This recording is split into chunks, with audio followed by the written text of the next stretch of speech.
I'm Katie.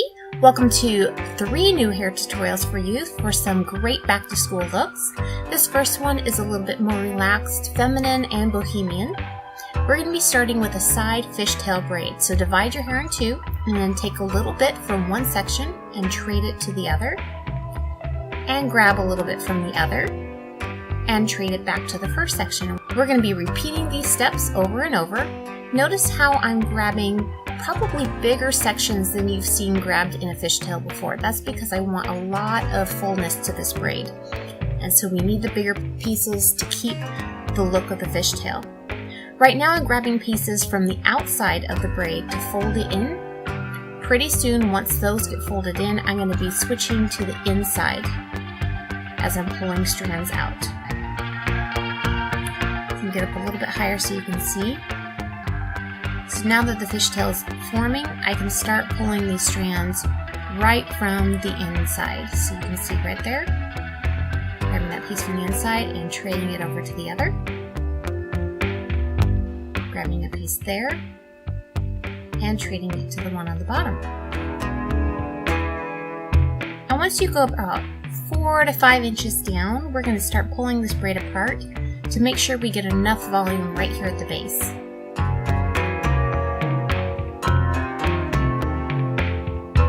I'm still taking fairly large pieces at this point.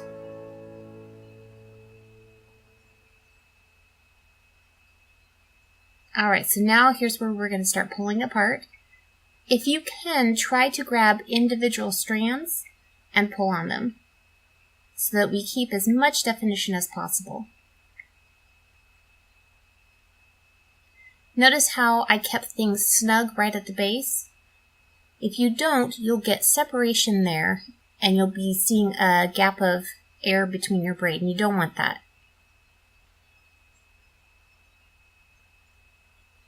And I'm pulling to get quite a bit of volume, pretty much doubling the size of my braid here before I continue on down.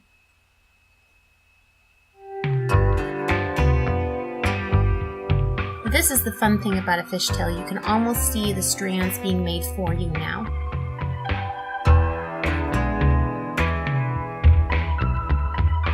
Once you've gone about halfway down your braid, make your strands a little bit smaller.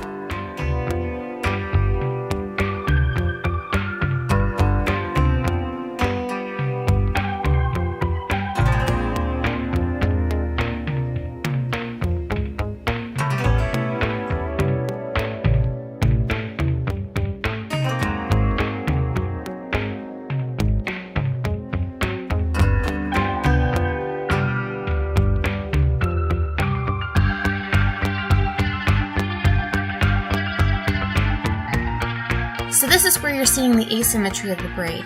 If I pull my braid straight out horizontally, the bottom side of my braid I'm puffing out at the base near my neck, and closer to the end of my braid I'm puffing out on the top side.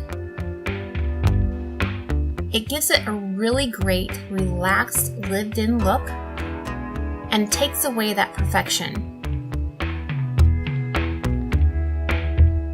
So it's almost what you would see on a runway, just toned down a little bit. And there you go. That's our first look, one asymmetrical braid.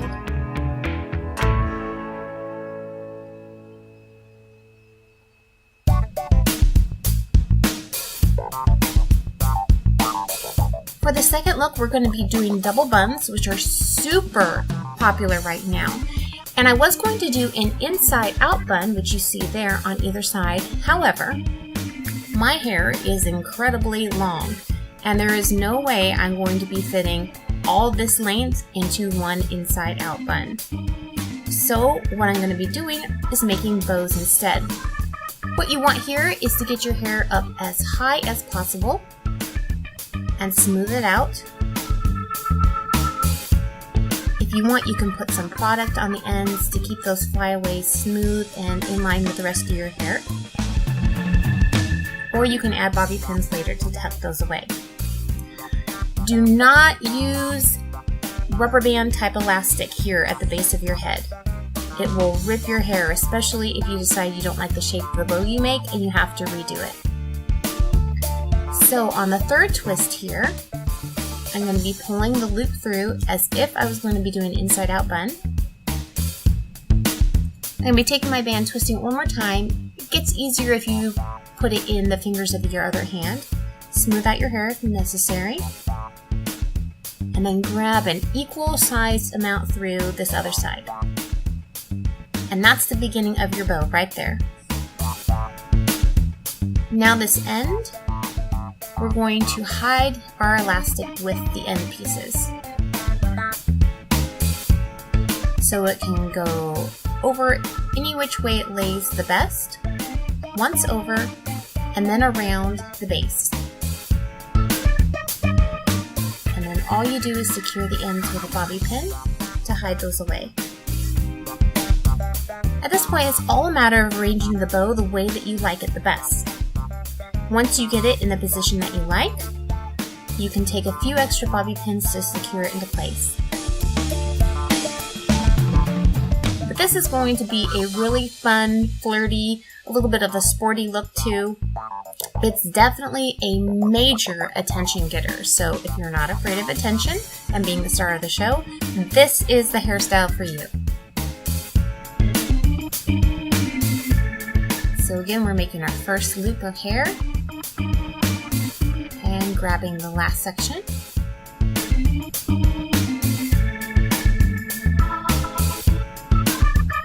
And pull it through.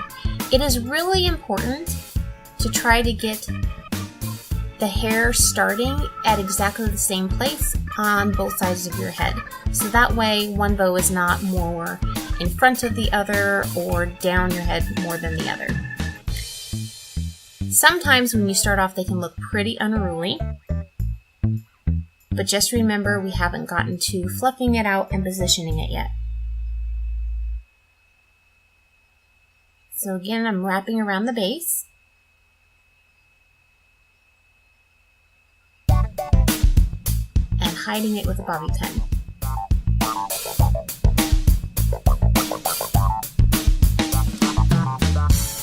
And there we go. We're instantly transforming that unruly bow into a really beautiful, voluminous one.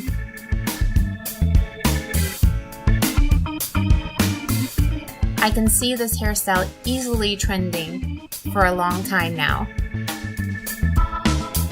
I hope you enjoy it as well. So this is number 2, double bow buns. I did a pop of a little red lipstick on my lips to really add to the fact that this is an attention-getting look, and I don't mind to shine.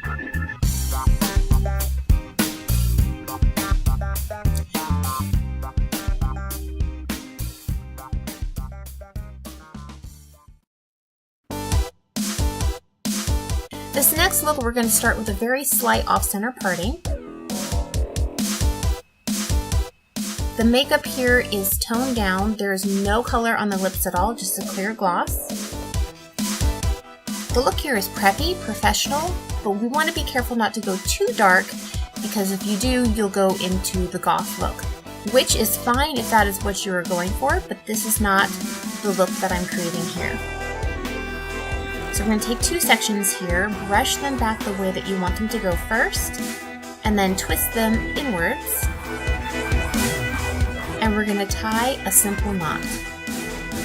This hairstyle is going to be a nod to the House of Tyrell, which is now gone, if you're a Game of Thrones fan. But I had taken all the volume out of Margaery's typical looks. This is following the similar pattern that she uses with no volume at all. If you want volume, you can do this on curly hair or prep your hair with curls ahead of time. Now we're taking a second section and doing the exact same thing, brushing it back the way you want it to go, and twisting them inwards, tying into a simple knot, and securing with bobby pins. And each time we do another twist, we're going to stack it on top of the one we just did. So what you think would be the top twist is not, it will be the bottom twist. This is going to go right on top. If you have thinner hair, try using the baby bobby pins that they sell at Sally's. Those work very well. And remember, right now we're just positioning everything into place. If you have bobby pins poking out like I do, we can always reposition those once we have the twist exactly where we want. And now for our third set of twists. I'm going to grab everything from down near my ear all the way back. And that completes that typical Margaery Tyrell silhouette.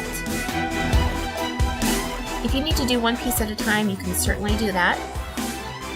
Just brush it back the way that it needs to go, twist, and add a little extra twist just in case. And you can have someone hold it or hold it yourself and move on to the other one.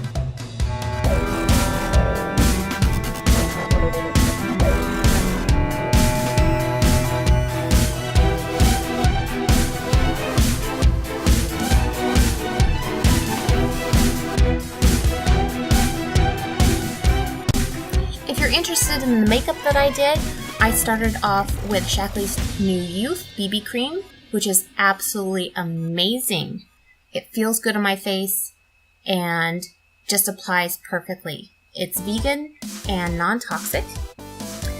For my eyeshadow for all looks, I did a base of Crystal from Tarte's Make Believe in Yourself. I contoured with Rocker from Tartelette in Bloom. And I did an eyeliner with Activist. So these are the 3 climbing twists inspired by Margaery Tyrell of Game of Thrones. If you like these looks, please do give me a thumbs up. Let me know in the comments below, and don't forget to subscribe so you don't miss upcoming tutorials. Thank you so much for watching.